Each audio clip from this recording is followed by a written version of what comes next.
a wonderful weekend. Stephen A. Smith, Donovan McNabb, Max Kellerman. I'm Molly Qerim. How we doing, guys? Yeah. Oh.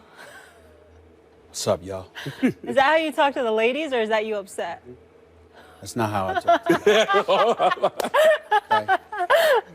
Let's just get the show started, man. What's Did up, you have a man? good time at the fight? I did that. All right. I did that. And I appreciate. Let me thank my man Ward right and here. Kovalev. Hooking That was a hell of a fight. hooking me up with some Yeah. fly tickets. He had me ringside. Appreciate the love, big bro. Appreciate the Glad to love. see you show No up. doubt. All right, No doubt. let's get into it. We start with America's team, who just keeps on winning, Mr. Smith. 9-1. You like the sound of that, Cowboys Nation? Their 9th straight win is the longest single-season streak in franchise history, with their 10-point win over the Ravens. Stephen A., are the Cowboys now the team to beat in the NFC? No. Stephen A. Come on. Stephen A. No. You sleeping during the game? No. I'm not giving it up to them yet. Look, I will concede. Dak Prescott's a bad boy. There's no question about it. Dak Prescott's a bad brother. Ezekiel Elliott is a bad brother. That massive offensive line, I mean, they're the modern-day hogs, okay? They're the modern-day hogs, which the Redskins should take personally and handle their business this Thanksgiving because they're the original hogs, and they should remind everybody they're the original hogs and handle their business this coming Thanksgiving Day. Having said that, I must concede that Dak Prescott and Ezekiel Elliott are some bad brothers. I'm proud of the young brothers, no doubt. But it's 10 games in. 10 games does not make a season, okay? It starts right now. They are 9-1. They have won 9 straight. I think it has been that against, the majority of mediocre competition. I believe that there is still games to be played. I am watching the Seattle Seahawks and the way that they're bowling your pick, all right, to win it all. And I'm saying, hey, I'd rather side with Max first before I concede that the Dallas Cowboys are the team to beat. Now, I don't see experience on their side. I don't know what Dak is going to do once the playoffs arrive. I don't know what Ezekiel Elliott is going to do, even though he's a running back, so he should be able to do whatever it is that he does. I saw receivers, they weren't open, but they looked open because they were just snatching balls from defenders and all of that other stuff. I don't see that happening against Seattle. So I am not willing to concede as of yet. I will confess that the Dallas Cowboys deserve our respect. And dare I say, am I getting a little bit tight? Am I getting a little bit nervous? I'll admit it. You got me. I'll admit that. But that's about as far as I am going. I am not giving anything else to the Cowboys. The Cowboys are the team to beat in the NFC. And let me just say, Cowboys fans, particularly Cowboys fans who are out of market, like from Jersey and stuff, I really hate you with everything I got. That's just the wrong. There's something wrong with you. But I have to admit, they are the team to beat in the NFC. Whether they're the team to beat at the end of the season, we'll see. Right. Seattle remains my pick to go to the Super Bowl. Right. I called it before the season started. Seattle, New England, Super Bowl rematch from 2 years ago. I like Seattle in this one. We'll see what happens. Ultimately, we don't know what team the Cowboys will be week 17. That's the real question. But right now, heading into week 12, they got the best point differential in the NFL. Not second best to the Patriots, the best point differential in the NFL. Now, maybe you could say, hey, you could throw a lot of running backs and a lot of quarterbacks behind that offensive line, and they would ball at least as well as these two guys. By the way, that might be true, but those other guys aren't behind this offensive line. Dak Prescott and Ezekiel Elliott are, and they are tearing the league up. And the defense is good. Now, you could say that's a result of the offense and ball control and all that, and maybe you're right. But again, we don't know what it would be otherwise. We just know what is. The defense isn't giving up a lot of points or a lot of yards. They're among the elite in the NFL. This is the best team in the NFC right now, period. I've had this battle going on for the last 3 weeks on my radio show, 10 p.m. Eastern, 1 a.m. on channel 80 XM Radio. McNabb and Custer. McNabb and Wait a Custer. minute, Check channel us out. 80 XM Radio, when? McNabb and Custer, 10 p.m. to 1 a.m. Gotcha. Every You Sunday break night. a lot of news. A lot of things get picked up. I Well, think emails. we try to do what we can. You like that drop? Now, the thing I give mine every day. I know you do. I do like it. I know. But this is the thing that I've had a problem with the Seattle Seahawks. I love what they do. I love the way they play in November and December. I love when a healthy Russell Wilson is at the quarterback position because now all of a sudden the receivers become valuable. Doug Baldwin, now he can run around and find a way to get open. Kearse finds a way to get open. Jimmy Graham is now starting to look like the Jimmy Graham from New Orleans. But the problem that I have with Seattle is the running game. Precise was a guy all of a sudden came on the scene from Notre Dame, started opening up eyes. He gets hurt. He'll have some time away, probably about 4 to 6 weeks. He'll be out. Then you talk about Rawls coming back off of injury. There's no healthy running back that can take the pressure off of Russell Wilson. So right now, I have the number one team in the NFC as the Dallas Cowboys because they are healthy on the offensive end. They're running the football very effectively. Number one in the run game in the NFL. Dak Prescott is handling the blitz the right way, getting the ball to his receivers and giving them an opportunity to make plays for him. Jason Witten is also looking like a great receiver, just like Cole Beasley. Dez Bryant, after the situation that happened with his dad, I think he's now calmed down and understood a little bit more about his value to the football field and also off the football field. You mean the same Dez Bryant that you said you would trade? Absolutely. You mean that same dude? Absolutely. Absolutely. And I sit here and I admit it. Absolutely. And you were ready to give up on him. So you I wasn't ready to get up on him. I said if they trade him at the end of the season. But the thing that the Dez Bryant that is showing me as well as showing everybody is that he's at peace now. Now, what does that do as far as him coming in the facility at the right time and also not missing meetings? Then that's the direction they'll find out at the end. But for right now, I like what I'm seeing from this offense. There's a reason Scott Linehan told Tony Romo, Dak Prescott is our guy going forward. There's a reason all of a sudden you're not hearing Jerry Jones speak anymore, even after the press conference, which it wasn't needed by Tony Romo. I needed Jason Garrett. Remember I said this on the show? I need Jason Garrett to come out and say Dak Prescott is our guy, and he's going to lead us to where we want to go. I need Jason Garrett, the head coach, to say that. But for everything about Dallas Cowboys right now, they're balanced. They're balanced on offense, and on defense, Rob Marinelli is doing a great job. But Seattle's defense is way better. But they're getting healthy. Defense. That's the thing. They're getting healthier. When Cam Chancellor was out, that defense looked confused at times. Now Michael Bennett is coming back in the next couple of weeks, so they'll have their guys back on defense, but they still have no running back. This is what you can say about the Cowboys, and this is why Cowboys fans are gloating. Every NFL team, you look at the season through rose-colored glasses when it starts. If this goes right, if this goes right,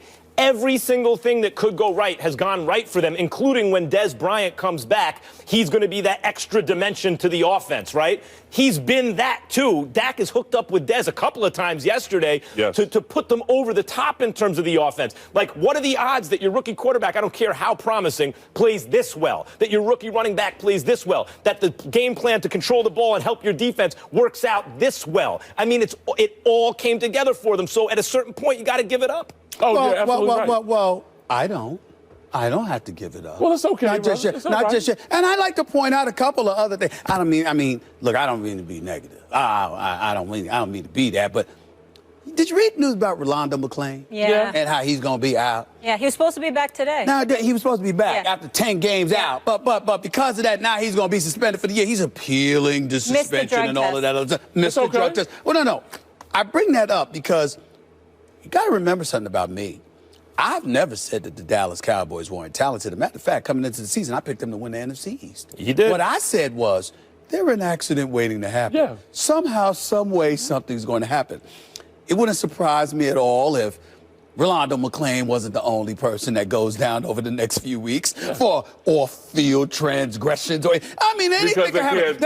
Anything because they can't stay off the weed. I don't see it happening. Something's going to happen. I don't know what's going to happen. I don't know. But I know. I have faith in Dak Prescott. He's a leader and a winner. Right. I have faith in Ezekiel Elliott because I think he's gotten a bad rap with some of the things that have been put out there about him. You're either going to go after him or you're not, as opposed to going after them, dropping the case and then bringing it back on and all of this other stuff. I got questions about that. But as a football player, this brother's a stud. I think he could be relied upon. Dak Prescott is a stud. I think he could be relied upon.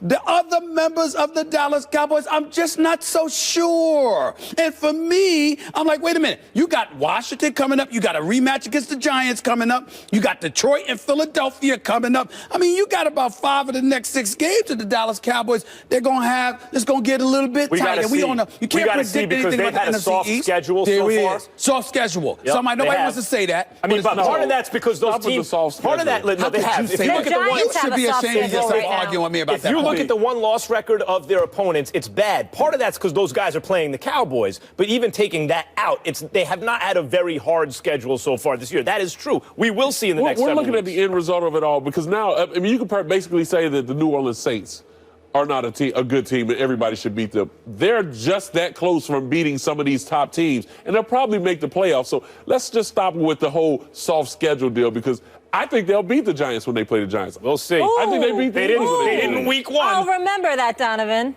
Hey, all right. I mean, we'll don't get mad remember at me. that. I just report the news. Really? He just breaks Really? it. A little later in the show, we're going to discuss if Dak Prescott on McNabb and Custer. This is the league MVP right now. What do you Eagles think saying on this Twitter? Go on, vote. Is Dak the MVP of football? We'll share those results a little later in the show. So Dak's the new bad man, Stephen A. Let's get into the original bad man. The Packers have now dropped 4 straight, losing to the Redskins 42-24, but there's more news off the field.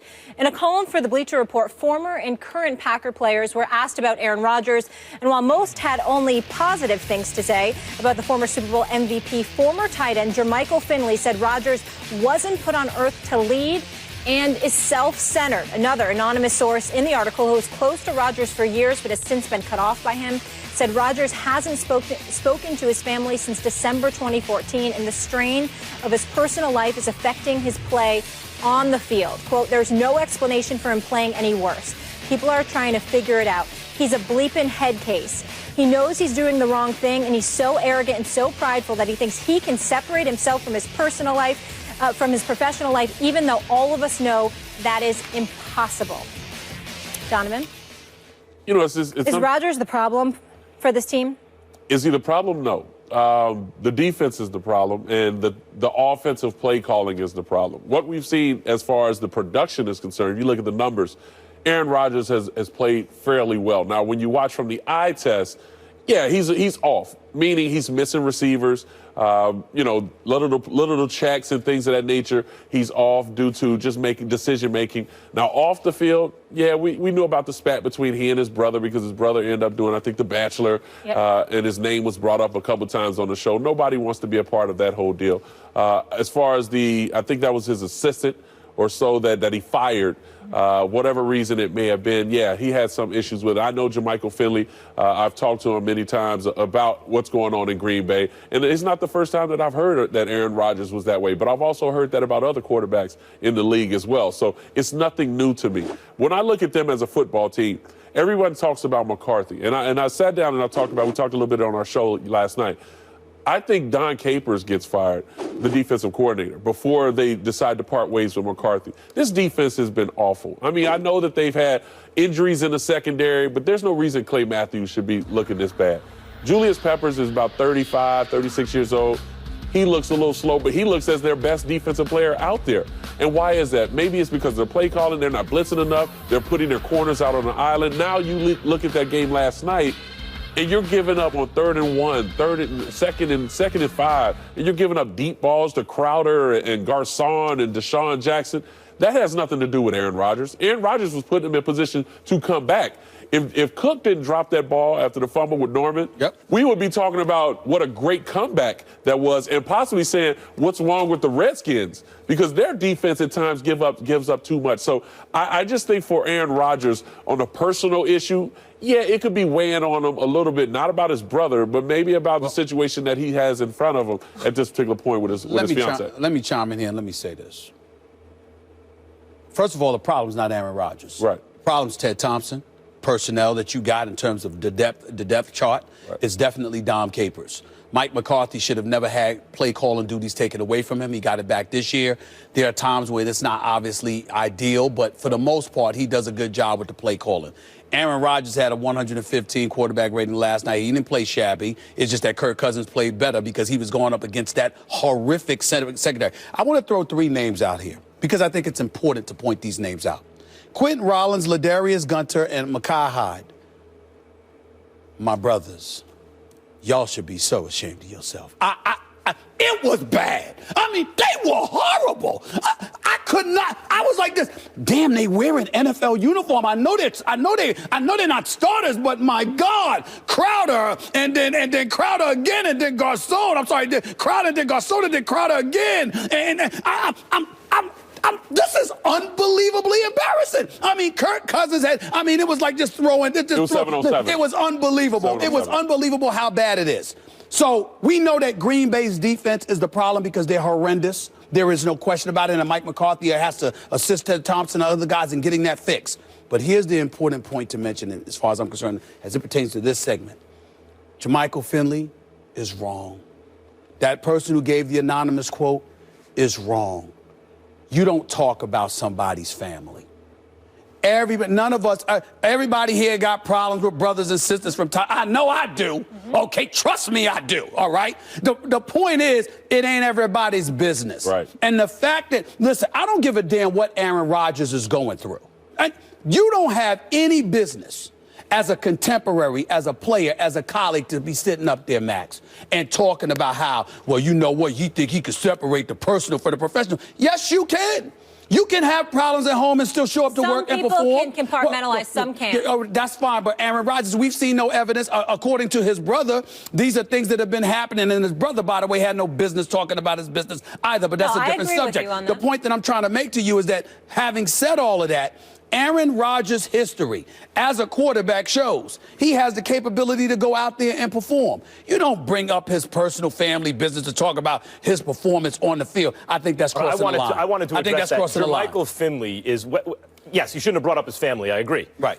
If you're an NFL player, as Donovan McNabb knows, when you add the practice squad and you add the coaching staff and everything, you're dealing with over 100 people on every season that you're interacting with and can watch you in some capacity, and there's turnover every season. Once you've been in the league 8-10 years, there are hundreds and hundreds of people who have some kind of knowledge of you, and the chances are a couple of them aren't going to be crazy about you, almost no matter who you are, particularly if you are a little standoffish or arrogant. So I know where there's smoke. And maybe something here applies to Aaron Rodgers. I'm not dismissing it out of him, but he shouldn't have brought up his family. And I think just statistically speaking, it's likely you're going to find someone like Jermichael Finley to talk out the side of their mouth about you almost no matter who you are. So that's one.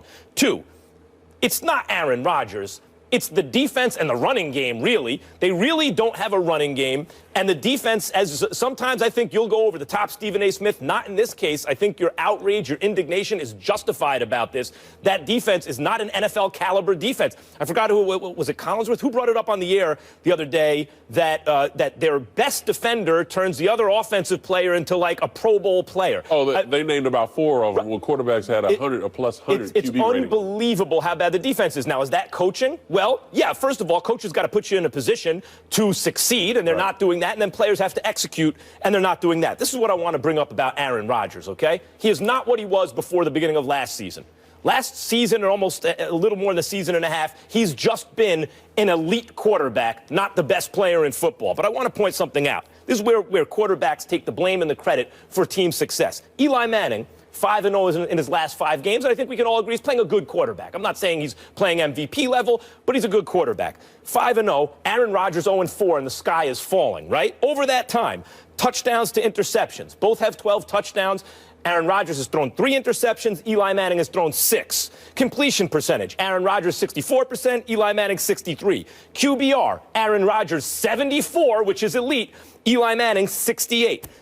The difference is Aaron Rodgers has been sacked 13 times, and he's much more mobile than Eli, obviously. Eli's been sacked 3 times over that time. So basically, Aaron Rodgers, in spite of playing on a much worse team at the moment, is doing a little better than Eli Manning, who's 5-0, and everyone would acknowledge is playing a good quarterback. People don't think of Eli as the same level, so they look at that as a knock. Yeah. I know. I was wondering why you even brought Eli Manning. Because Eli is an excellent quarterback. Okay.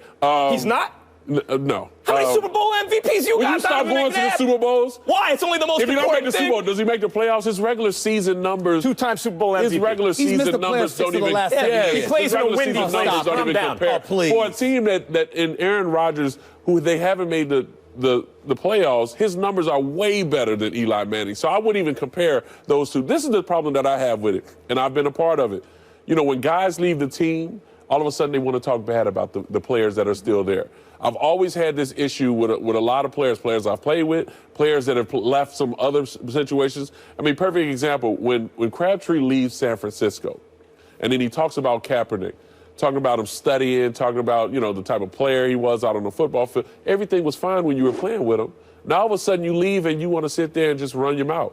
I always had a problem with that. And so for Jermichael Finley, no, you should not talk about anybody else's family. That's their business. The way they handle their business with their family is their business. But as far as the whole arrogancy and how he handles different things, he's not the first that have said that. Well, I don't have a problem with anybody that's got something to say about Aaron Rodgers, the football player inside that locker room. Because you did about Greg Jennings when Greg Jennings said that. No, because Greg Jennings left and went to Minnesota, and initially he was complimentary about Aaron Rodgers, and then all of a sudden he goes to Minnesota and he spoke a different tune. And that's when I said, you don't do that, which is what you just pointed to. That's my point. I don't have a problem with any player talking about Aaron Rodgers. I played with Aaron Rodgers. This is who he is as a player inside that locker room. But you don't know about him and his family. Right. And more importantly, if he did that to you, you'd be ready to jap, knock his head off. So I'm like, wait a minute, you don't do something like that. You crossing the line, not to mention the fact that for somebody that's got quote unquote family issues, Aaron Rodgers has been a hell of a lot more productive than Jermichael Finley ever was. Let's call it what it is. He had an injury now. I understand that. I understand that. But it does appear there's chemistry issues in that locker room. I want to bring it back. Wait a minute. You guys are too quick to dismiss my brilliant Eli Manning point. The point is about... If you said Tom Brady, I would have went The with point that. is... This is my point. The point is that when you take a good NFL quarterback, of course, the expectations for Aaron Rodgers is way above that. And when he exceeds the performance of a good NFL quarterback, that's not good enough for people because it can't make up for a bad defense and no running game. The point is Aaron Rodgers isn't the problem. That's the point. We agree with that. Yes. But what you need to stop doing is bringing up Eli Manning. Hold on, let me finish. Where you want to conveniently forget the fact that the man missed the playoffs 6 times in the last 7 years. You want to do an Eli Manning segment right now? I'm just saying. That's the point. We could do that. Later. We're going to get into the MCs later. And during the Nobody Packers' disrespecting them, but 6 times? losing streak, Aaron Rodgers leads the NFL with 12 TD passes. The other lesson of the day, don't talk about other people's families. Yes. We move on. Tony Romo is now a fixture on the Cowboys bench, but where should he be in 2017? We'll fill you in and react to the latest. And the Patriots win in the Bay Area yesterday, but that doesn't impress Dominique Foxworth very much. Can you say overrated? Despite all the accolades that we give to Tom Brady, I think consistent defensive play has been really part of the reason why they've been great for so long, and I'm not sure I see that this year. First Take is brought to you by Wrangler. Be comfortable in your own jeans. I saw that. You don't want to miss First Take tomorrow. We have the one and only Snoop Dogg on the show. Does he think the Lakers will make a run at the playoffs, and will his Steelers get back on track? Find out tomorrow right here on First Take. To say the first half of the season has been emotional would be a huge understatement. Seasons are fleeting, games become more precious, chances for success diminish. It's a dark place, probably the darkest it's ever been. And you ask yourself, why did this have to happen? It's not always easy to watch. I think anybody who's been in this position understands that. Ultimately, it's about the team. It's what we've preached our entire lives. I appreciate that emotional, dramatic music there. Sunday, Dak wasn't the only Cowboys quarterback making headlines. Jason Lockenfor is reporting there will be a major trade market for Romo this offseason, with multiple teams interested in his services. The Broncos and Cardinals have been heavily mentioned thus far. Ian Rappaport also reporting that Romo is eyeing Denver as a possible landing spot. But Rappaport went on to say walking away from the game is a consideration for Romo as well. So he's considering retiring. Max, where should he be next season? The truth is he should be on Dallas's bench. I mean, if there's a way to redo a deal so that he's not really killing your cap, he's not healthy enough, nor will he ever be healthy enough to start for a team. Because if he went to a place like Denver or wherever else, they really do need a starting quarterback that they can bank on throughout the course of the season. Can't bank on him. But he still has enough left when he's on the field. I can understand why he doesn't want to hang it up. And the way Jerry Jones has taken care of him, the way the Dallas Cowboys culture, which is just different from all the other teams because they are America's team, even though it's sickening, it's true, that kind of PR stunt has worked. the way Jerry Jones is taking care of him, if Tony Romo retires a Dallas Cowboy, he will, whether you think he deserves it or not, occupy a space in their history and tradition that is really elevated. So considering he's still good when he's on the field, considering the Cowboys need a backup quarterback, and considering he can't stay healthy for another team, why wouldn't he just back up Dak next season? Let me get this out the way right now. Get him. I think Tony Romo should retire. You have several back injuries over the last 2 to 2.5 years. You have the broken collarbone as well. You have age as an issue. I totally understand from an emotional standpoint why Tony Romo doesn't want to leave, because believe it or not, you keep giving credit to Stephen Jones. The person who actually deserves most of the credit for the Cowboys and what's transpired is Tony Romo, because when Jerry Jones wanted to do certain things, it was Tony Romo that was in his face saying draft offensive lineman, and he was beating his head, he was beating that drum big time. The Zach Martins of the world, Travis Fredericks of the world, people like that. Oh, Stephen A. spoken to someone. So, no, I'm just telling you, I have in the past, but I'm just saying this is something that we've all known. So because Tony Romo was fixated on buffering that offensive line, we all know that's what Dallas' success is primarily predicated on. Their ability to run the football, their ability to pass, protect, time of possession. Those are the things that have worked tremendously in their favor. Having said all of that, it still hasn't been enough to keep Tony Romo healthy. And so as a result of that, no matter where you go, you're so fragile.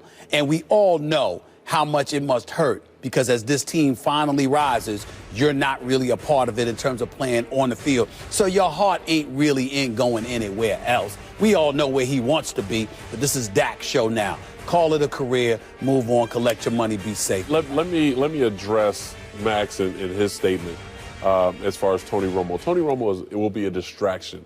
And no starting quarterback wants to be the backup for the same team that you were the starting quarterback for over a decade. Mm-hmm. That's just something that just can't happen. It's impossible for the player, because if the player that's playing in front of you is having so much success, now you begin to regret your decision to come back and be the backup, but let alone you question your ability and what you can provide for this football team. The best thing for him to do is to go elsewhere and to see if he can continue on with his career. Perfect example being Peyton Manning. Everyone was talking about they should draft Andrew Luck and let Andrew learn under Peyton for a year, then all of a sudden part ways with Peyton. Peyton didn't want to be in that situation. Neither did Andrew Luck. Right. You're right. That's why he went elsewhere. Now, as for your situation, what you were talking about, the emotion aspect of it, I don't think he should retire.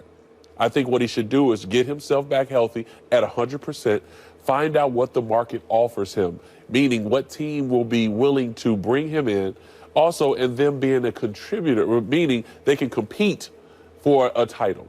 And so for the Denver Broncos, I know he's interested in it because he's looking at Trevor Siemian and saying that defense is outstanding. They have weapons with Demaryius Thomas and Sanders and these guys, and the offensive line is okay. That's a great spot, but I don't think they make that move of $14, $15 million. And then they're not going to do it because you're running a football team. You can't, and you think you're ready to actually win. You're missing a quarterback. You are not going to stake the hopes of that season on a guy who you know is not going to get through the season. Peyton Manning came off a neck injury. No, but it wasn't a degenerative. It wasn't a chronic degenerative condition to the extent that Romo's is, where it's consistently the back that's ending his seasons. Wait a minute. Hold on. Scarier, Let me get to you. Hold on.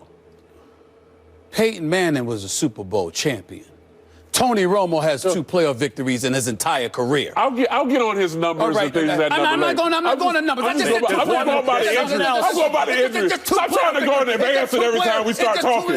I'll get to you in a minute. Let's talk about the emotion aspect of it. I want to talk about the emotion. Yeah. He's going to be a distraction.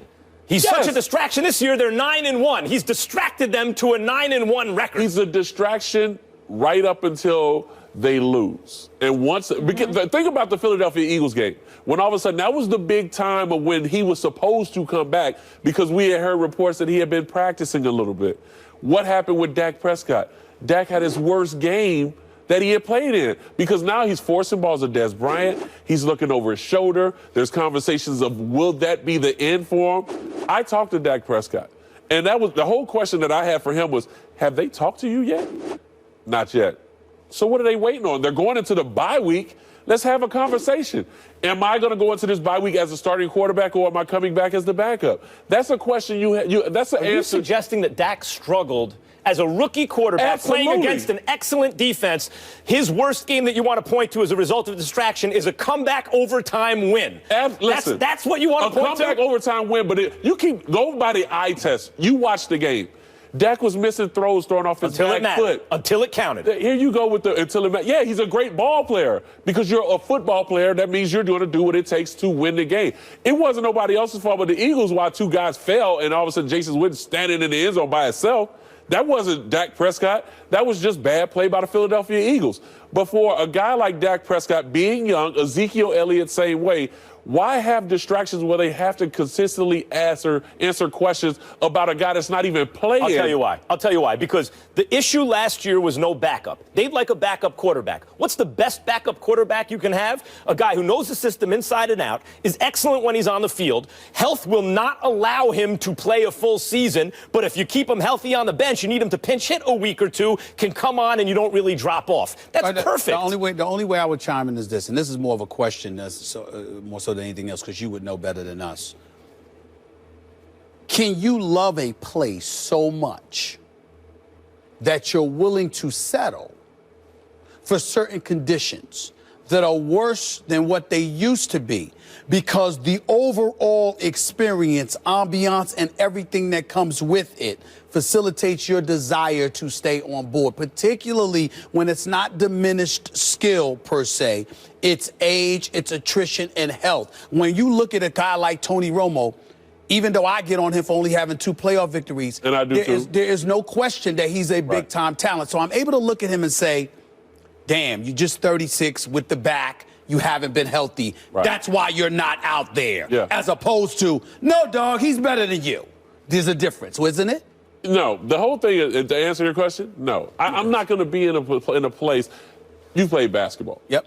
You're a starter for 5, 7, 10 years. You're the leading scorer. All of a sudden, a young stud comes in. He shows promise. You tear your ACL. He's the leading scorer, makes the all-star team. All of a sudden, people are raving about him coming back the next year. The coach comes to you and says, we're going to bring you off the bench. Okay, well, why am I coming off the bench? I'm the leading scorer. I'm the face of the franchise. Well, we feel better chemistry with this young guy. Are you going to sit there and settle for that? You know what happens when they do that? Hold on. You know what happens? You're not going to settle for that. Donovan, you know what happens when they do that? Andre Iguodala goes to the bench and you win a championship. If you have selfless players, that's no comparison. Your comparisons have been awful. Your comparisons have been terrible. He's the other AI. What are you talking about? Andre Iguodala was a starter. Andre Iguodala was a starter and an Olympic-level player. That's right. Stop. I know how much you know about basketball. Thank you. This man knows his basketball. You're embarrassing yourself with that statement. No, that's embarrassing. That's embarrassing. Yes, going to the bench. Andre Iguodala, but that ain't embarrassing. There are players. There are plenty of players of Iguodala's caliber who would not go to the bench like that. I'm trying to tell you. Perfect example. You're wrong. You bring up an AI. Let's go to the real AI. The real AI. Let's go to the real AI. AI goes to Denver in the trade. Right. Plays with Carmelo Anthony. Carmelo Anthony is a young stud. All of a sudden, you keep hearing about Dwayne Wade, LeBron James, Carmelo Anthony.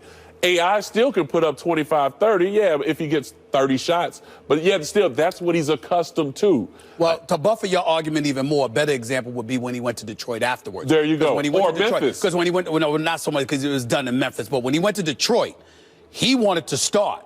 Rip Hamilton wasn't having it. No. Rip Hamilton was like, I'm a champion. Hell with that. I ain't coming you off guys no keep damn pointing bench. to teams that didn't go all the way because a player wasn't willing to make a sacrifice. Detroit did go all the way. No, not with Iverson. No, I'm saying they got rid of Iverson. Rip Hamilton wasn't willing to concede to Iverson. Right. That's what that's what we're talking about. Because at that point, he was better for the team than Iverson. No. But at that point, everybody was thinking about AI. AI was still box office. AI was still good for 20 a night. My point is, but you guys keep making it about the individual players. My point is, what is best for the team? The teams that can decide what's best for them and convince their players to behave selflessly win championships. He's talking about the individual that can't be convinced. I'm not talking about why are you so convinced? Why are you convinced that Tony Romo can't be convinced? Because Tony Romo still feels he can play the game. You heard it in his speech. But not over the course of the whole season. Well, you're doesn't saying believe that. that. He mentally And feels reality like is he saying can. that. He doesn't believe that. And I think he can. You see, I didn't think Peyton Manning would last as long as he did in Denver.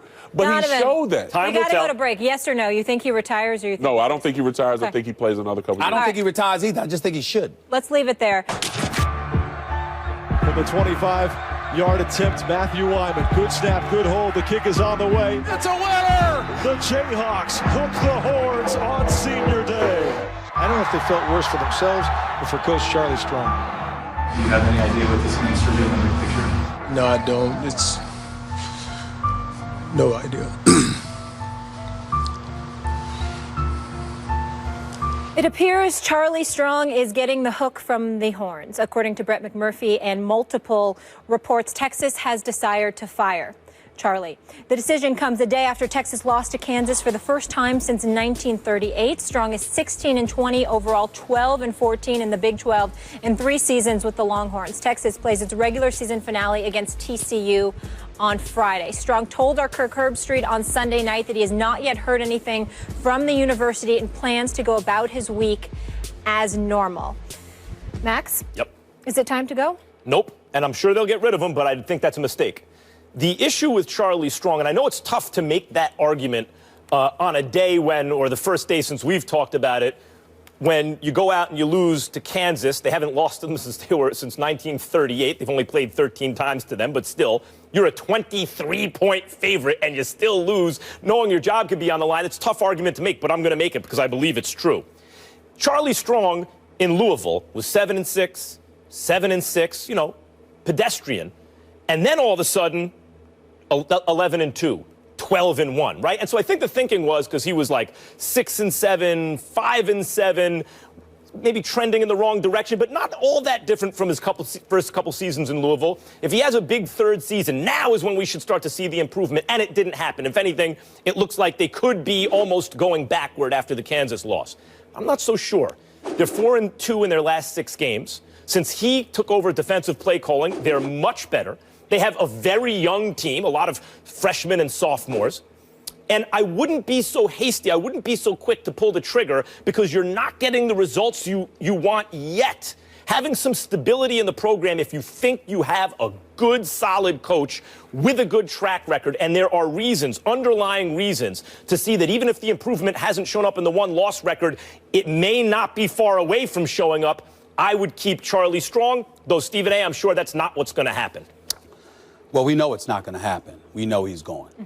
I've been on the record saying on many, many occasions, particularly as it pertains to college football, that the paucity of African-American coaches is something that's incredibly alarming with me. So it's with deep sorrow that I say Max Kellerman, Charlie Strong has to go. He has to be fired. It's the right decision for Texas. Under no circumstances am I saying that Charlie Strong should not be a head coach in college football.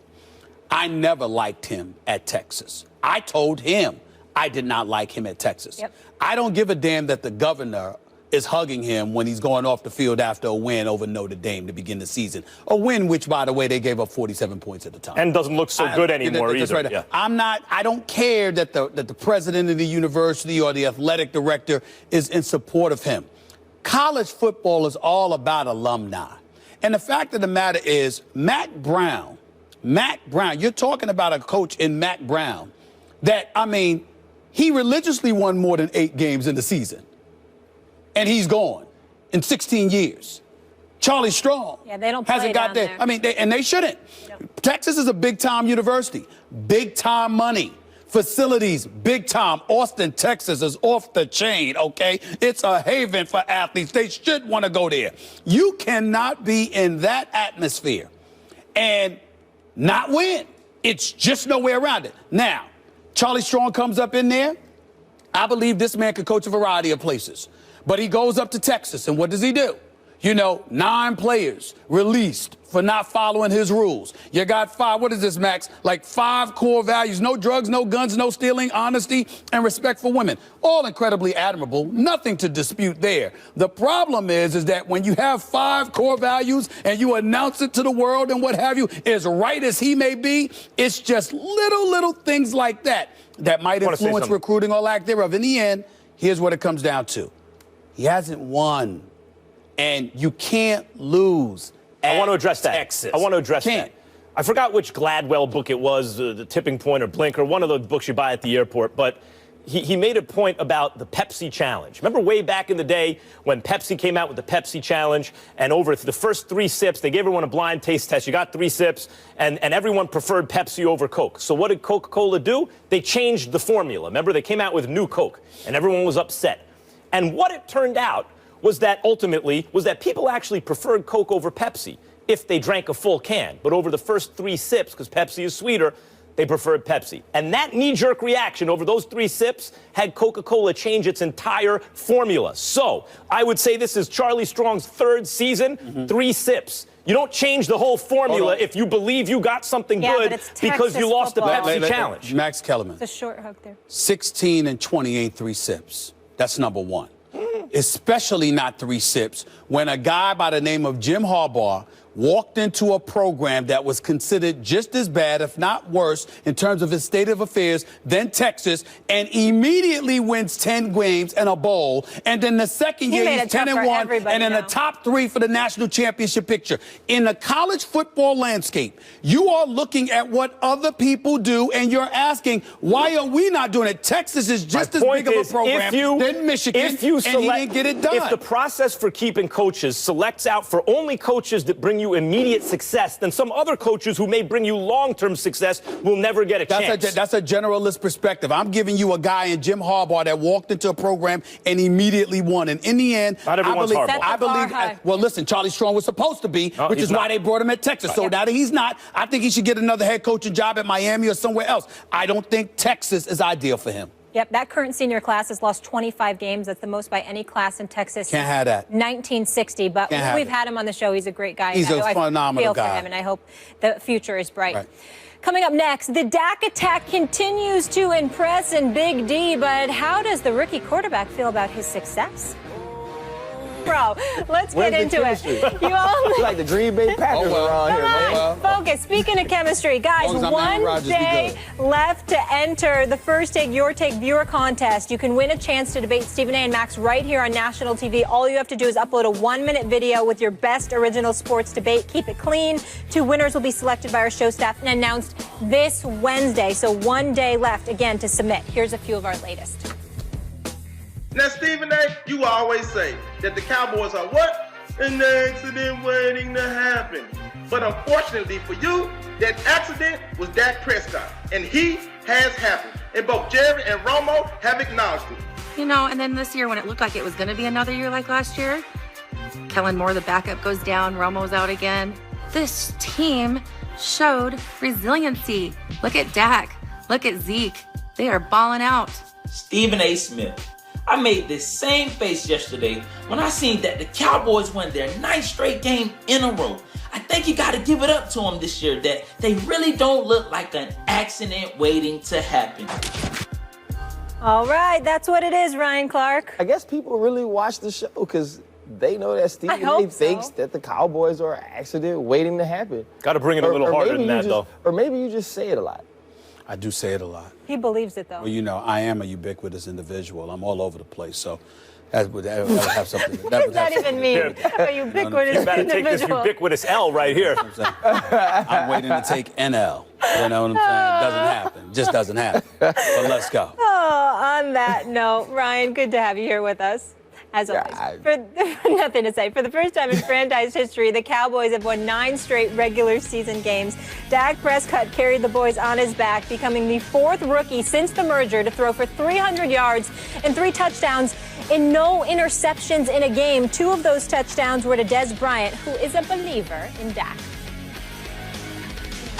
The guy's amazing. You know, we're going to follow that guy. We're going to continue to keep following that guy. And like I said, I wouldn't say he had a bad quarter, you know, because he didn't, you know, because, you know, the way that, you know, he adjusts and the way he handles his business, it says a lot about him. See, that hat I can work with, not Cam's. Dak was 6 of 8 for 78 yards and a touchdown in the 4th quarter versus the Ravens. We asked you guys on Twitter, is Dak the NFL MVP right now? 52% saying Dak is not the MVP. That's not the story. Is 48% saying he is. No question. That's almost. I mean, you know. Well, that's the real story. So did he prove he's the MVP after Sunday's performance? Well, if you're the Cowboys, here's the good thing.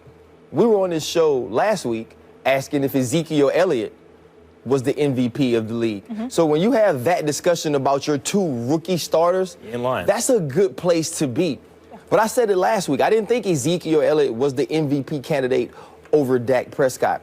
And he's starting to prove each and every week that he's not a game manager. He's not a guy that they are winning in spite of.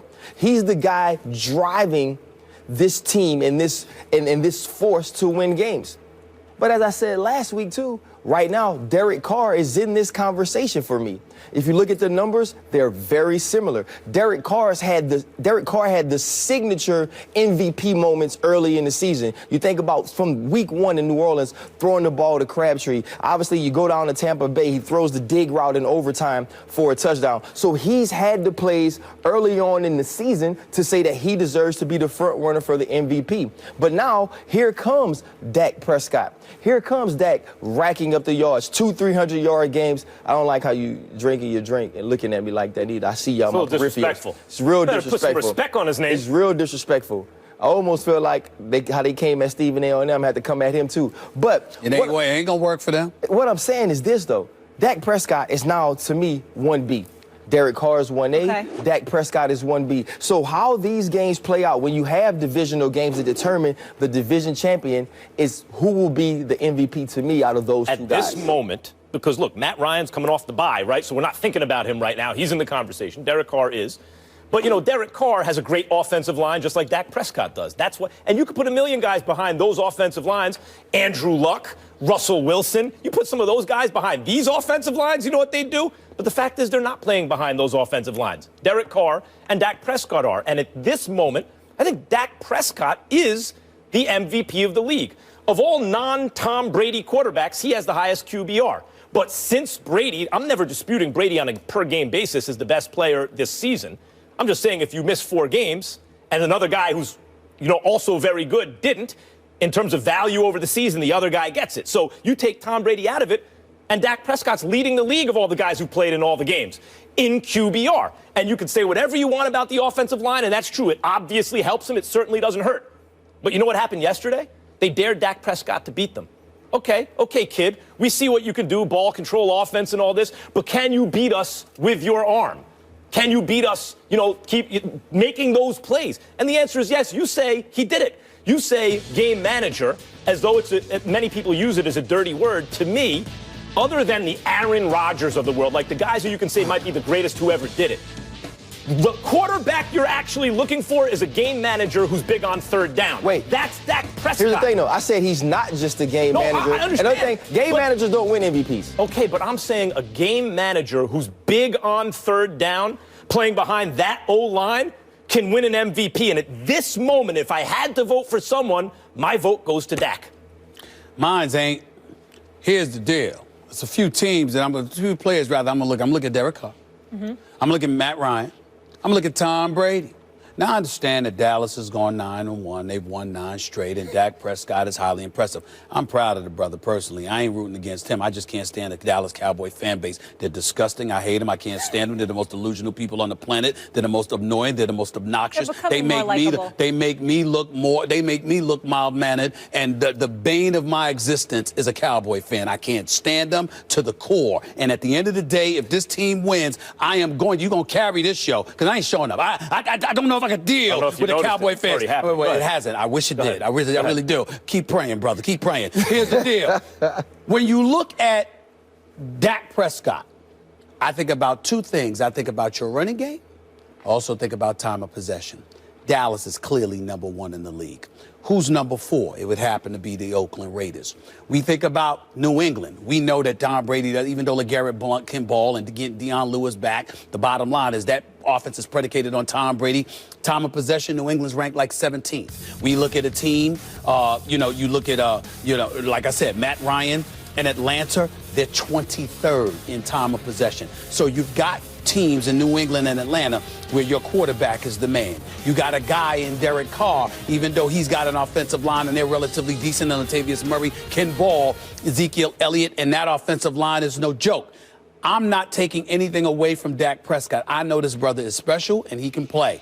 What I'm saying is that because of the emergence of Ezekiel Elliott, what he brings to the table, because of that offensive line, and because of time of possession, that helps buffer the stature of a Dak Prescott and what you have to fear. I mean, there have been certain times I'm watching Dak Prescott. He's stepping back. He's taking pictures. He's calling his honey. He's sitting up there saying, how you doing? I'm coming home. So Let's go out to dinner tonight. After the game, the whole bit. When Tom Brady got Randy Moss, right, from the Oakland Raiders, did we penalize him for having a great outside receiver? No, we did not.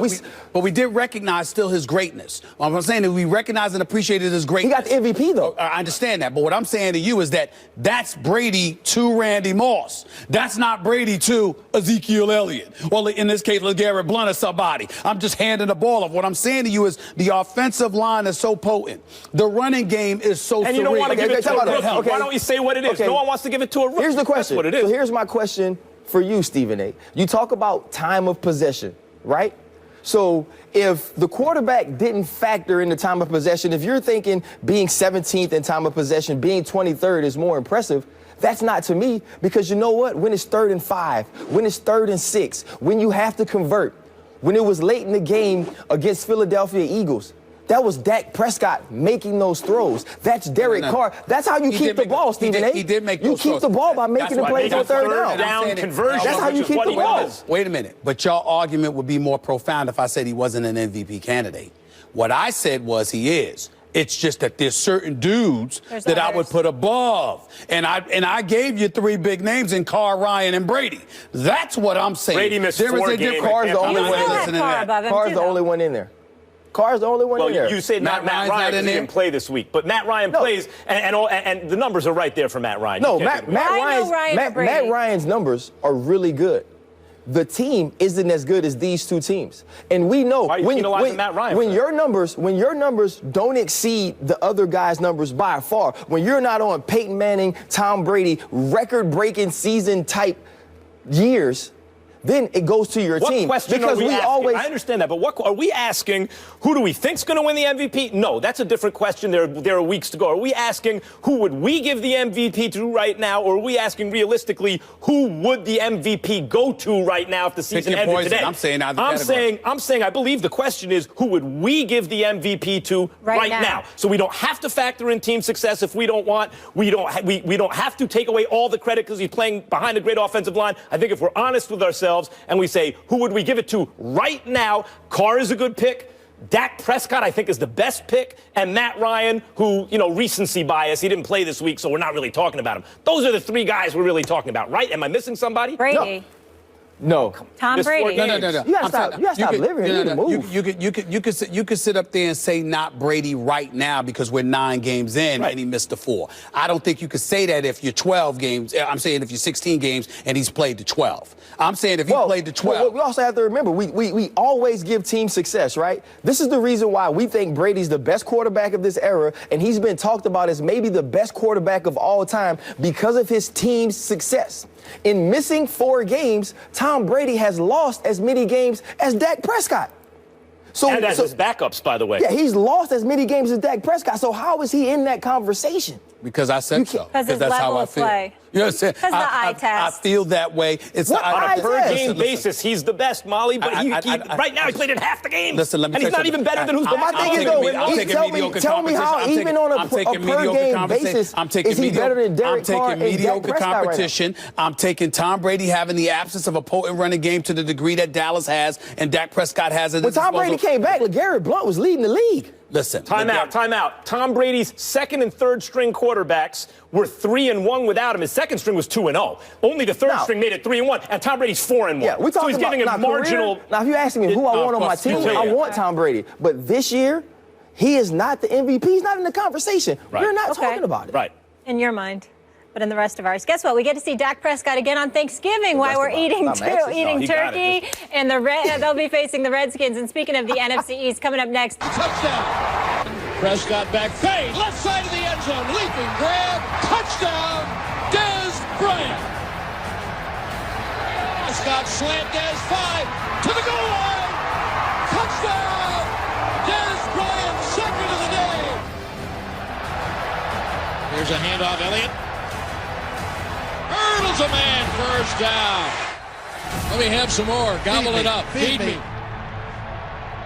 Yeah, the real deal. The rookies looking like vets. And with the win over the Ravens, the Cowboys improved to an NFL best 9-1 as the Cowboys keep winning. The rest of the teams in the NFC East are doing their best to keep pace. The Giants remain 2 games back with a win over the Bears and the Redskins. Over the Bears. The Redskins remain 2.5 games back with a win over the Packers, while the Eagles drop 4 games back after losing to the Seahawks. Ryan Clark still here with us, but Max, I want to start with you. Which team in the NFC East has the best chance to beat the Cowboys in the division? And you know what I'm going to say, and it's true. The New York Football Giants actually is the answer. It's the answer. Now look, the Giants are a fairly typical NFL team. They're about as good usually as their opponent week in and week out, and they've gotten a little lucky. Most teams in the NFL with winning records are fairly typical teams that have gotten a little lucky. There are very few actually good teams and actually bad teams. The Cleveland Browns are actually bad. The San Francisco 49ers are actually bad. The Patriots and the Cowboys are actually good. Most other teams fall somewhere in the middle. But in the NFL, sometimes it's better to be lucky than good. So I'm acknowledging the Cowboys are better than the Giants right now anyway, and they look fundamentally like they'll also be a better team as time goes forward. However, Giants beat them at Dallas. And they have 2 more games. Each team has 2 more games, and in Week 13, the Giants get the Cowboys at Giants Stadium, at MetLife. The question is what happens in the intervening weeks, because if the Giants can pick up a single game on the Cowboys before then and then beat them at home where they've already beaten them on the road, that's 2-0 against them. They'll have the same record, and that puts the Giants in the catbird seat in terms of winning the division. So then you look at the schedules, acknowledging that the Cowboys are the better team. Still, look at the schedules. Here are the 4 teams they play. Washington, Minnesota, Pittsburgh, and Cleveland. What's the weak link? Cleveland. Now Dallas has to go to Washington, gets Washington at home, but that's a divisional rivalry game against a hot team. And then they have to go on the road against Minnesota, has a tremendous home field advantage in Minnesota against an excellent defense. The Giants go to Cleveland, and then they go to Pittsburgh, who's not an unbeatable team. So actually, the Giants have the much softer schedule because they get to play the Browns. And if they can pick up that one game and beat Dallas at home, they'll win the division. I'm not saying that any team's going to win the division other than the Cowboys. I'm saying the Giants are in the best position to do it. All they got to get is a little lucky. Shout out to Landon Collins. First of all, you know who his trainer is, right? No. Me. You're his trainer? Good job. Brother, another one. You know what I'm saying? You know what I'm saying? Do that again. Yes, sir. Really? Yeah, I trained him this offseason. Good job. Give you props. He's balling. Can you train the rest of the secondary? So clutch. Yeah, Stephen A. I'm sorry, Stephen A. This bromance is very touching. I just want to say it is cute. Well, I had to watch you and McNabb. It won't help you because trying to run the tag team. Because we brought up AI and he mentioned Andre Iguodala. That's a different subject for another day. Even though I got love for Iguodala. Here's the deal. Here's the deal. He can play. He's just not that dude. And he went to the bench and won a championship. Oh, just stop it. You're embarrassing yourself. Almost getting your basketball card stripped. Just stop it. Here's the deal. The Washington Redskins are the team that I believe has the best chance. Scheduling-wise, obviously, it's a bit tougher than the Giants. I get that.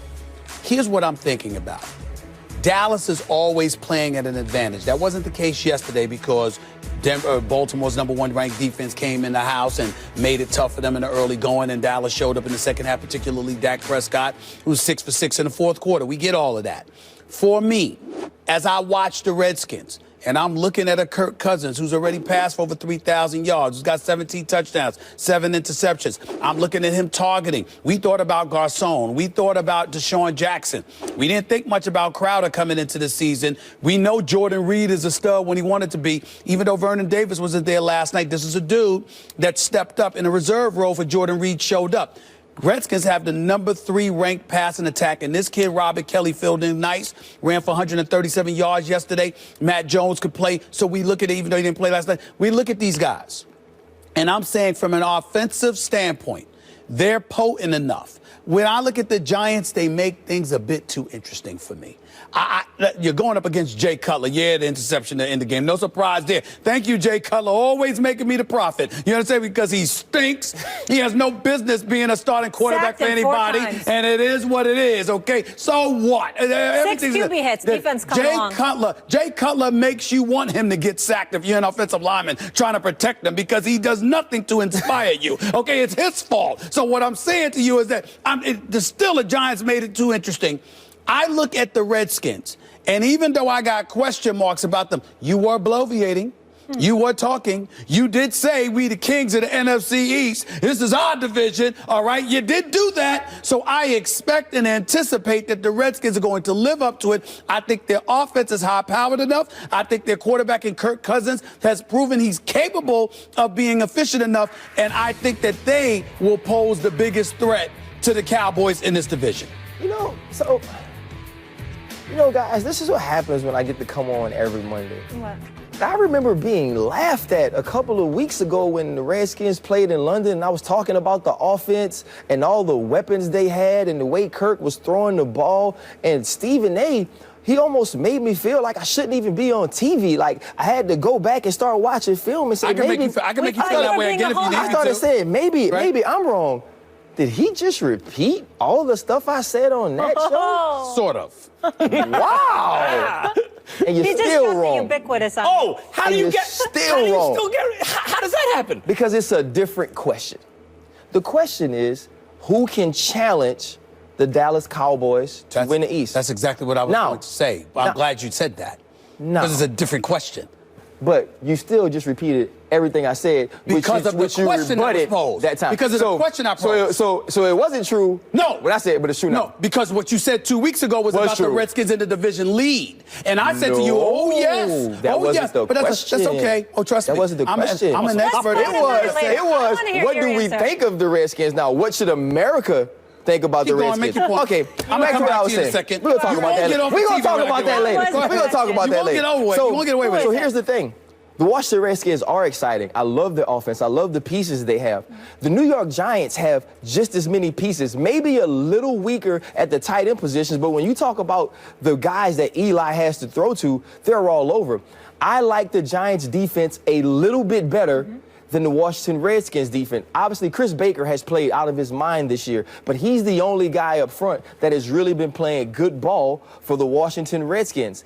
And they can score when playing the Dallas Cowboys, but we all know it's not about that. It's stopping Ezekiel Elliott. It's trying to win time of possession. And when you're a pass-happy offense, you have to be able to stop people. Washington can't do that. The Giants have shown the propensity for the big play defensively. It's not necessarily a dominant shutdown defense, but it's a defense that has shown that they're opportunistic. If you make a mistake against them, they will make you pay. They've now found a way to get a rush on the quarterback. And this is in no way, and I think all three of us are saying this is in no way saying these teams will win the NFC East. Correct. We all believe the Dallas Cowboys are the class of it. But if you look at the schedule, if you look at opportunity, if you look at the team that gets the Dallas Cowboys in a place they want to play them, the New York Football Giants, as you say, Max, have the best chance to come along and dethrone them to win the NFC East. And they've already beat them. I disagree.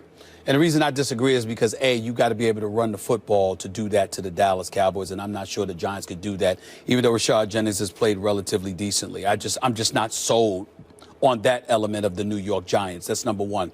Number two, I think that when you are as explosive as the Redskins are on the offensive side of the ball in terms of their passing attack, that could literally cause some problems, because what happens is that Dallas's massive running game, offensive line, et cetera, sort of glosses over the fact that their defense can still be suspect. Okay, so if there's ever an offense that could expose them, it's the Redskins. To get back to your point from weeks ago, since you wanted to bring that up, let's keep in mind that what I was really reacting to wasn't you.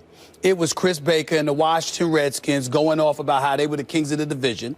Then I called them out on it. Then I go on a radio show on national, in D.C. and my man Doc Walkers, who's my brother, I love Cool that man. cat. Yes, Him and Brian Mitchell, who I'm cool with, but got a bit sensitive that day. But he's good people. They came to the defense of the Redskins. So I was reacting off of all of that stuff. Then you tried to piggyback on top of all of that to protect your brethren. And I said, excuse me, show me what you got. Because I believe in the Redskins' talent. But you got to do it. And your target shouldn't be the division.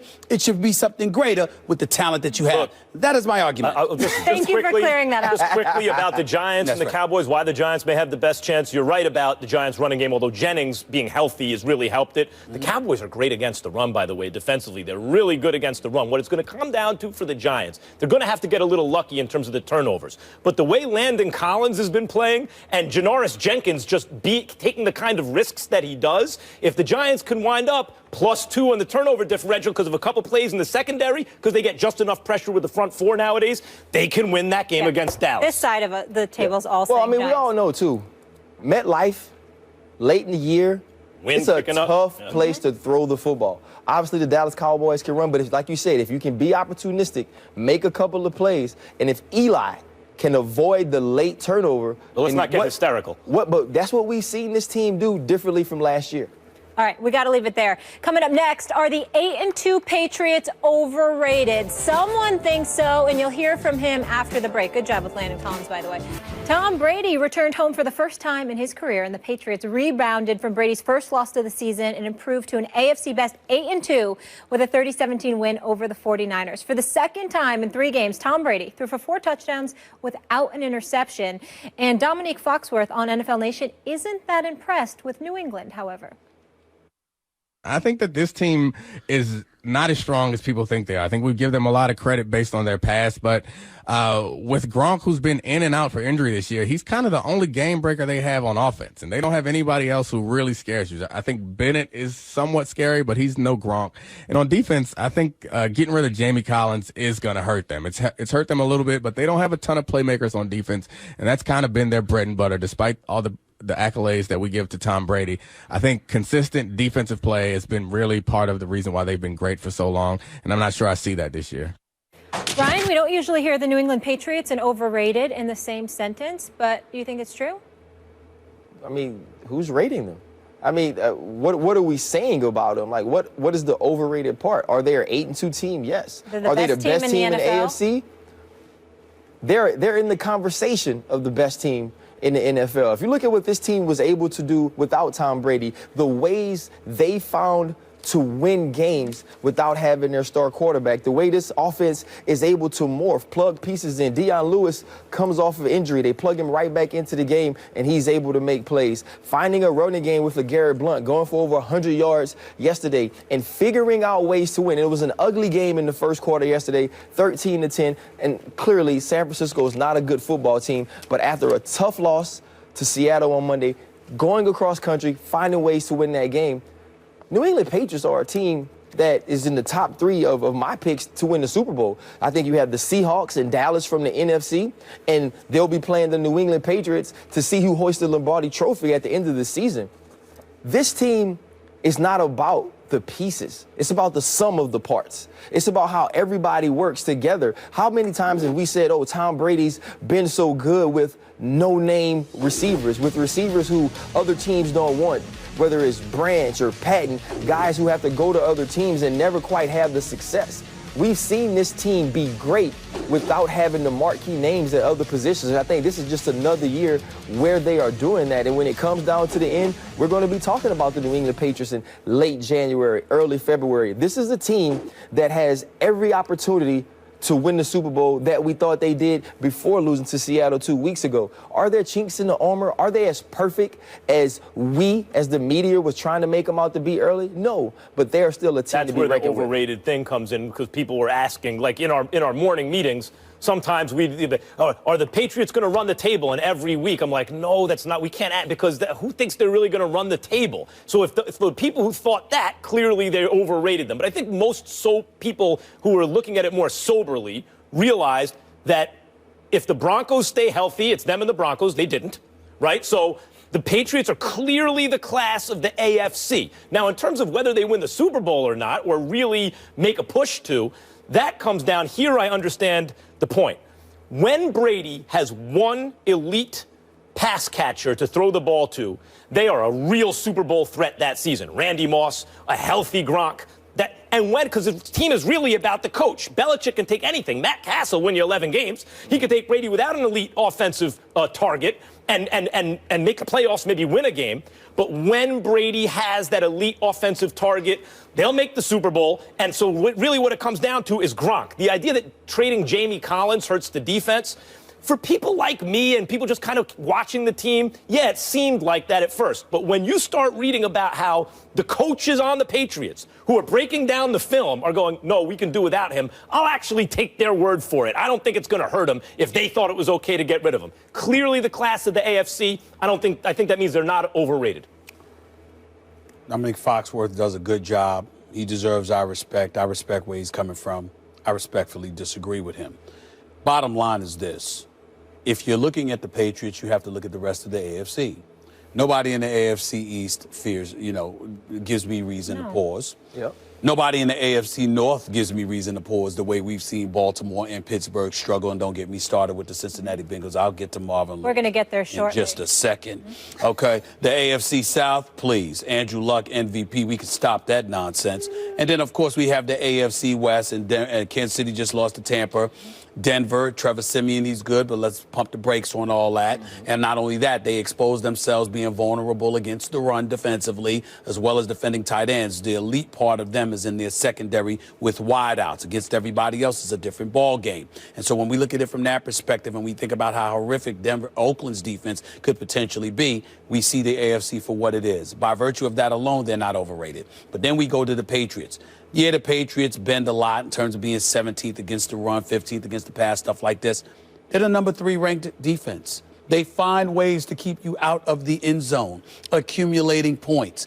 This is something they deserve to be credited for. So since we look at it from that perspective, by virtue of that, they're not overrated. And then, last but not least, if this is the team that's going to come out of the AFC, right, then we're ultimately asking ourselves one question. Do we really want to say we'd bet against New England to win one game, which is a Super Bowl, okay? Because we don't look at much of the, we don't think that much about the AFC. So by virtue of that, it's not overrated. I agree. Yeah. You mentioned the AFC North. I want to get into that right now. It was a miserable day for the Bengals on many accounts. They lost to the Bills 16-12 and dropped to 3-6-1 on the season. In the game, Cincy fears they lost A.J. Green for the season with a hamstring injury, and they lost running back Giovanni Bernard for the season after tearing his ACL. Marvin Lewis is in his 14th season with the team and has yet to win a game in the playoffs. Stephen A., should the Bengals fire him right now? Yes. This is not something that I've hesitated about. Other people have been reluctant to say this. I have no problem with this. I am somebody that unapologetically roots for African-American coaches because I don't see an abundance of them getting a lot of the opportunities on the collegiate level more so than the NFL level. I've been unapologetic about this, but I am also fair. And I take this situation very, very seriously. There's a whole bunch of coaches on the come up. How in God's name could I talk about Jason Garrett years ago, not this year, of course, but Jason Garrett years ago, and a plethora of other coaches, and I never point about Marvin Lewis? 14 years, and you can't win a damn playoff game? Are you kidding me? 14 years?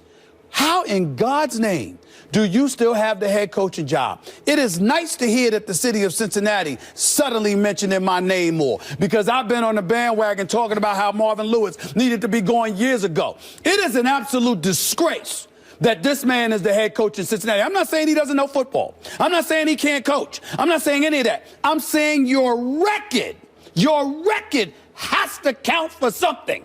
And for you to be a coach in your 14th year and you still don't have one playoff victory on your resume is the epitome of mediocrity. It just gives life. Who are we to talk about any coach? You tell me one coach.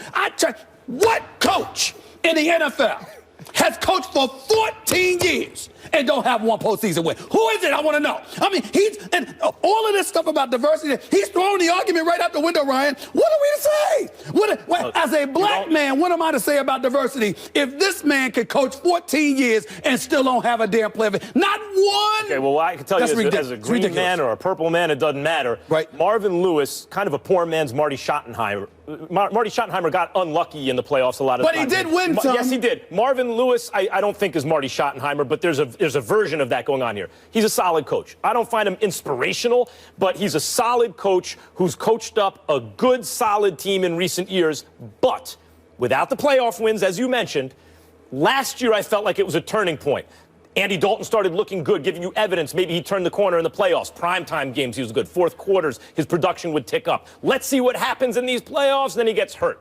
And you go, man, I feel bad for Andy Dalton and Marvin Lewis because this might have been the year they could do something. It didn't happen. Let's see what happens next year. Can they push that in the right direction, get over and they regressed. They've lost their offensive coordinator. Right, which is a thing, but still, Marvin Lewis has had enough time.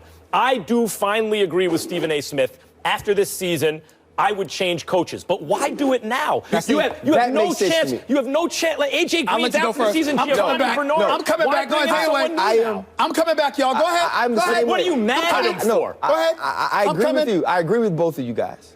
He's had his time. He's done not just a good job. He's done a very good job in Cincinnati. You think of the coaches that have left: Jay Gruden, right? Mike Zimmer, Hugh Jackson. All of them head coaches in the league now, and you talk about Schottenheimer. He has had that unlucky streak. The year that they won the AFC North with Carson Palmer in 2005, going into 2006 playoffs, blows his knee out on the first drive on a big pass. You know, and so he's had some situations that have kept him from having a full loaded deck going into the playoffs. That doesn't excuse him. It is time for him to go. But in the same sense, you talk about the 14 years, those 14 years allows him to finish this year. To fire him now, you gain nothing. Talking. Can I come back to this? You gain Can nothing from firing him. Can I answer this? What are you mad at him about? You only fire him now if you're mad at him. I don't like ineptitude. I don't like giving a pass to somebody at the expense of so many others. I can make the legitimate argument it's his fault Hugh Jackson suffering in Cleveland. You know why? Because Hugh Jackson should have been the head coach of the Cincinnati Bengals because he was the offensive coordinator. He left. Before that, Jay Gruden was the offensive coordinator. He left. Before that, Mike Zimmer was the defensive coordinator. He left. And do you think those people are mad at Marvin Lewis? No. Let me say this to you. I believe they're the reasons for Cincinnati's success because now that he's on his own, where are they now? This is a team that's always had the talent. The first 5 to 6 years, Marvin Lewis had a point. It was such dysfunctionality that raked through the Cincinnati Bengals franchise. Marvin Lewis built that from scratch, deserves an immense amount of credit for it. So I'll give him a 5-year pass. I'll give Marvin Lewis a 5-year pass. What about the last 8? I want to make this point. You can't win a playoff game. I want to make this point. Come on, man. Come on now. We all agree it's time for him to go at the end of the season. To fire him now without AJ Green, Giovanni Bernard, you're not going to win anyway, is to publicly humiliate him. He has done nothing. Wait a minute. Marvin Lewis has done nothing to deserve the public humiliation of a mid-season firing. You know what? The sentimental. Listen. No, it's not about it's not about the sentiments. It's about the fact that this man, you talked about what the Cincinnati Bengals were before him. Right, he's made them what they were last year, what they are today. And he's also made them in the last 8 years. With losing the people that they have lost as far as players, he's the guy to finish the season. What do you accomplish by bringing in someone new now? Let me explain. This is where both of y'all are wrong. And as far as I'm concerned, both of you should be ashamed of yourself. And I'm going to tell you why. What about the citizens of Cincinnati? Does anyone care? Am I the only one up here that cares about the American citizens? It's not about no citizens. Citizens don't play no ball. Wait a minute. He ain't coaching ball. He ain't, they dysfunctional. They losing. I'm sorry. What about the city of Cincinnati? That Louisville What do you do by bringing someone else in? They're going to start to win without AJ Green? The season is a wash. Right. Excuse me. We want to make a point that we are moving in a different direction as opposed to charging people that hold their money. He's saying the statement is we mean business. We're moving in a statement. No, the statement is we're dysfunctional. We're getting another guy in the middle of the season. Stop it. Unbelievable, y'all. You're not cool. But you keep him for 14 years and all the stuff that you said has been going on and still going, so you fire him in the middle of the year? He should have been gone 3 years ago. You guys, Go ahead. We got to go to break, but I do want to add point of order here. You said what coach has had 14 years, no playoff wins? Jim Mora did have 15, just to make that clear, and no playoff wins. Mora. Just correcting the facts. Playoffs. More first take we are talking after about the break. Stay here. You like that? Kirk Cousins shredded the Green Bay Packers last night, passing for 375 yards and 3 touchdowns. Cousins is currently 3rd in the league in passing yards and 6th in the league in total QBR. If the playoffs started today, the Redskins would be the 2nd wildcard team in the NFC. Max, has Kirk officially proved that he's a franchise quarterback? The answer is no, and I take no pleasure in saying that, even though he plays for Washington and I'm a Giants fan, and that, colors the way you see things. But no, we sat down with Kirk Cousins at training camp this year when we were down in Washington and very nice guy in the area. Real nice guy, rooting for him, wish him the best. But I think what he's proven is that he's a real starting NFL quarterback. What we've seen in recent years, Stephen A., last couple of years, is even Osweiler's big contract was not a franchise quarterback contract. It was shorter in length and guaranteed money. Teams are starting to hedge because they realize just because that's the best available guy, and he will be in this offseason the best available free agent, doesn't make him a franchise quarterback like Andrew Luck or Russell Wilson or someone like that. So the answer is no. He is throwing it down the field better than he ever has. Instead of just dinking and dunking, he's having some success. We should keep in mind this is a contract year for him. But I don't believe he is a franchise-level quarterback. Well, when we say franchise level, do I think he's on the level of a Tom Brady or a Drew Brees or something? Of course not. But franchise level in terms of being a perennial starting quarterback who goes out there and can throw for 4,000 yards for you and have a QBR of around 60 or better and make sure he's throwing about 25 to 30 touchdowns a year, I think Kirk Cousins has proven that he's capable of doing that, and he deserves his respect. This is where, and I've never been the biggest fan of Kirk Cousins, even though I agree with y'all. I met him. He seems a really nice guy. And I definitely, even though I can't stand him talking you like that and all of that other stuff, because that's a bad sign for me. Here's the deal. Kirk Cousins bet on himself. And my respect for him elevated exponentially when he bet on himself, was willing to sign for 1 year, $19.95 million franchise tag, and then he goes out there and he's doing what he's doing. Now, I do know a few cats on the Redskins who sat up there and say, yo, he's looking out for his numbers and trying to make sure that he, produces his necessary numbers because he wants to get that contract. But it doesn't negate the fact that they're winning games. They got a respectable record. If the playoffs were to begin today, they would be in it. He's their quarterback. And when you consider the fact that he's the immediate successor from the residue of an RG3, where he puts his head down, he goes out there and performs, and his best ability is his availability because he's always there. I gotta give respect. I want to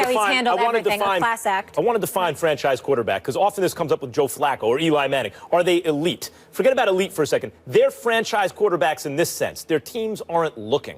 If Kirk Cousins is your quarterback, your team is still looking, can we do a little better? To me, that's not a franchise quarterback. That's fair. Coming up next, the Nature Boy has a bone to pick with Max and Stephen A. What has Ric Flair all fired up? Find out next.